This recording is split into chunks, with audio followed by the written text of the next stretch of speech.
You're listening to Skeptoid. I'm Brian Dunning from Skeptoid.com. The Belgian UFO Wave. Beginning at the end of 1989 and continuing well into the 1990s, the skies above Belgium were, if you believe the stories, filled with triangular UFOs. They were chased by fighter planes, followed by gendarmes, and the government openly cooperated with UFO enthusiast groups to investigate the unprecedented visitation. Witnesses numbered in the thousands, and military radar data was publicly produced. Clearly, it must have been the largest UFO case in human history. And yet you've probably never heard of it, and the only photograph produced during the year was found to be a hoax. How is that possible? It seems impossible to reconcile an event of such massive proportions with so little notice being taken. Perhaps there is more here to study than just a UFO case. The fun began on November 29, 1989, when two gendarmes in Eupen, Belgium, saw something in the sky. This was described as a perfectly silent, large triangular object at low altitude, marked with 3 bright lights at its corners. It was reported that 30 separate groups of witnesses saw it, plus 3 separate groups of gendarmes, totaling 143 in all. The peak of the activity came 4 months later on the night of March 30th, 1990, and extended into the wee hours of March 31st, when accounts claimed that Belgian F-16 fighter planes were scrambled to intercept a number of mysterious objects in the sky. They obtained radar lock on 9 occasions, confirmed by ground radar, but the objects made maneuvers at such high speed that the F-16s could not keep up and lost them. The incident was witnessed by 13,500 people on the ground, of whom 2,600 made written statements. The next month, a photo of one of the craft was widely published, clearly showing a massive black triangle with bright lights at each corner. An image search for Belgian UFO will show it to you right now. Such an episode can only be described as one of the most mind-boggling and astonishing ever. With little doubt, we cannot be alone in the universe, and advanced aliens are visiting us even now. One could hardly conclude otherwise, especially if one takes as gospel the original report of the November 29th event. The story of the 2 gendarmes was first reported by a German tabloid, Green's Echo. The reporter who interviewed the gendarmes was Heinz Godesart, a lifelong believer in alien visitation. The story quickly came to the attention of a group of Belgian UFO enthusiasts called SOBEPS, the Belgian Society for the Study of Space Phenomena. One of their main guys was a professor of physics named August Meessen, who, like Godesart, had always been convinced that visiting aliens are the inescapable explanation for many UFO reports. Meessen tracked down the 2 gendarmes and interviewed them himself, and SOBEPS quickly took over as the media's main source of information about UFOs. Meessen, and the one other actual scientist who belonged to SOBEPS, are virtually the only experts ever mentioned in the many Belgian newspaper articles that followed in the subsequent years. Nearly all the information about the Belgian UFO wave comes from SOBEPS, and so does the version of events that I just related for you. About a year after these events, SOBEPS released a book titled Vagues d'OVNI sur la Belgique, or The Belgian UFO Wave. Meessen was the lead author, and the book remains the primary source for most of today's articles about the Belgian UFO wave. Make no mistake, they were very clear in their assertion that these were alien spacecraft. Meessen wrote, "The only reasonable hypothesis is that of unidentified flying objects of extraterrestrial origin." The only reasonable hypothesis. Whenever SOBEPS said UFO, unlike many other ufologists, they unequivocally meant alien spacecraft. They had their conclusion long before they ever heard of this event. Fortunately, a lot of skeptical authors, including some in Belgium and intimately acquainted with the story, have written about it, though their work has not received anything like the attention garnered by the pro-UFO stories. Among them is Dr. Jean-Michel Ebrassard, a Belgian psychologist who wrote his PhD thesis on the leading science-based explanation for mass UFO sightings, the psychosocial model of the UFO phenomenon, an interpretive framework in social sciences. He was kind enough to correspond with me at length about the Belgian UFO wave. Ebrissar summed it up with a popular quote from the noted UFO skeptic Philip Klass, who wrote in his 1986 book, UFOs the Public Deceived. Once news coverage leads the public to believe that UFOs may be in the vicinity, there are numerous natural and man-made objects which, especially when seen at night, can take on unusual characteristics in the minds of hopeful viewers. Their UFO reports, in turn, add to the mass excitement, which encourages still more observers to watch for UFOs.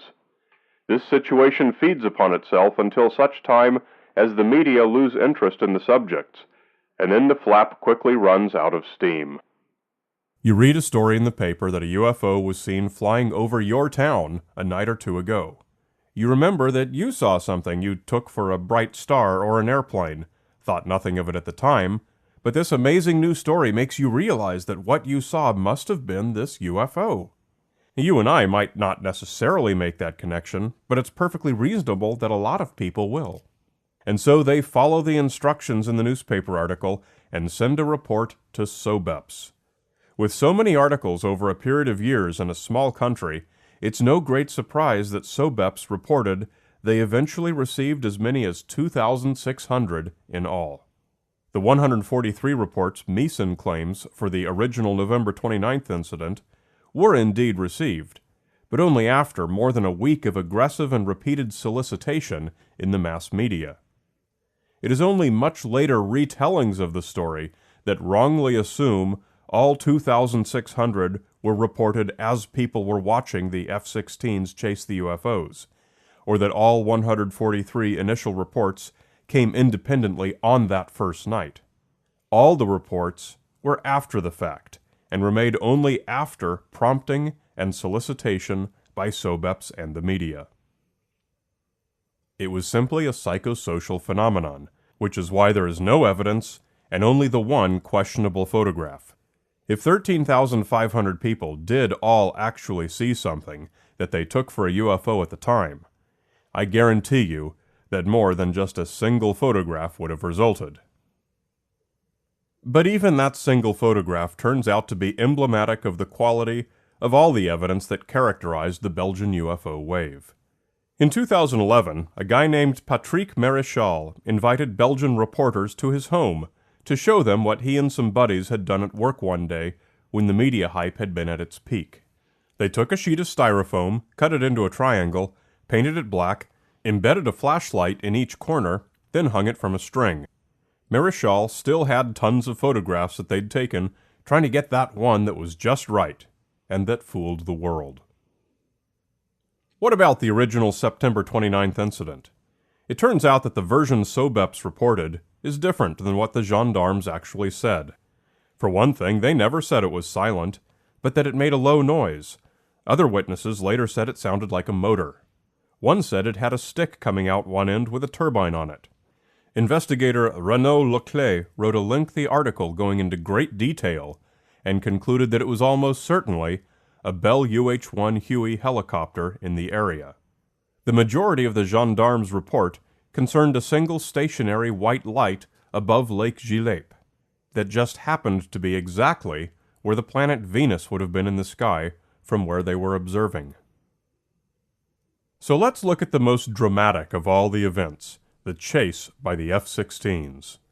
Informally on alert from all the UFO reports in the media, 2 fighter planes from Beauvais Air Base were sent up when a number of reports from local gendarmes came in, saying that odd lights were in the sky that looked like stars but changed color. Controllers on the ground advised the pilots where to go based on sporadic radar contacts.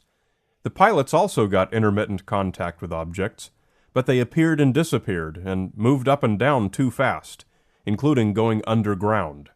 The pilots never saw anything at all.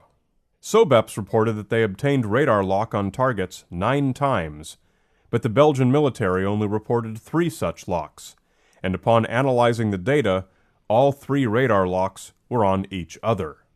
The other contacts were all found to be the result of a well-known atmospheric interference called Bragg scattering.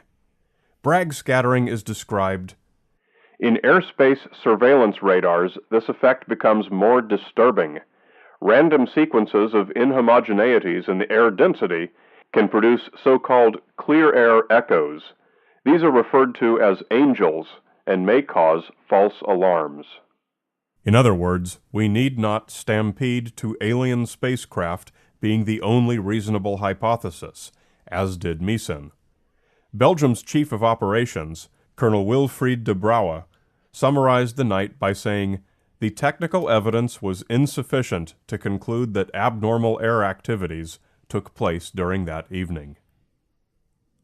An officer on base, a Major Lambrechts, wrote a chronological journal that can be found online, and a detailed study was written by Officer Cadet Guilmar of the Belgian Royal Military Academy under the direction of Major Salmu of the Electronic Warfare Center. The Guilmar-Salmu report is classified, and no skeptical researchers were ever able to obtain a copy. But we do know that it found angel echoes to be the only interesting thing in the air that night, because Meeson included bits from it in his second edition of Sobep's book. And this is where the story got weird. According to anecdotal claims made by skeptical researchers who say they spoke with government scientists who were involved, a deal was struck. The government would agree not to release the Guilmar-Salmu report publicly if Meeson would retract the claims he made in Sobep's first book. Meeson was given a copy of the classified report.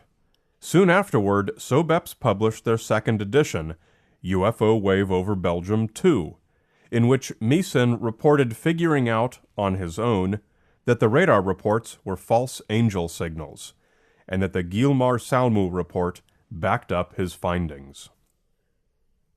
We don't know for sure whether such a deal was struck, or why it would be, but we also needn't conclude that it must have been the government's way of suppressing Meeson's discovery that aliens were visiting.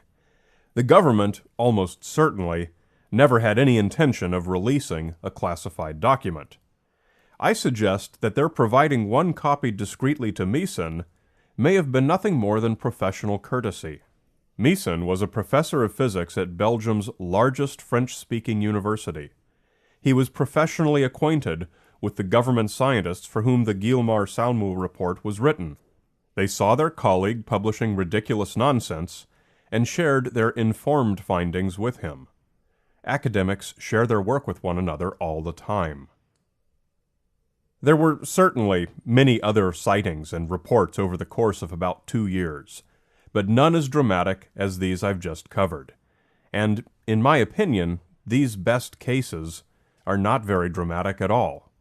I love to think there was something interesting and undiscovered in the skies above Belgium, but despite the ideologues' best efforts to weave a narrative proving just that, I just can't find a compelling reason to suspect it might be true.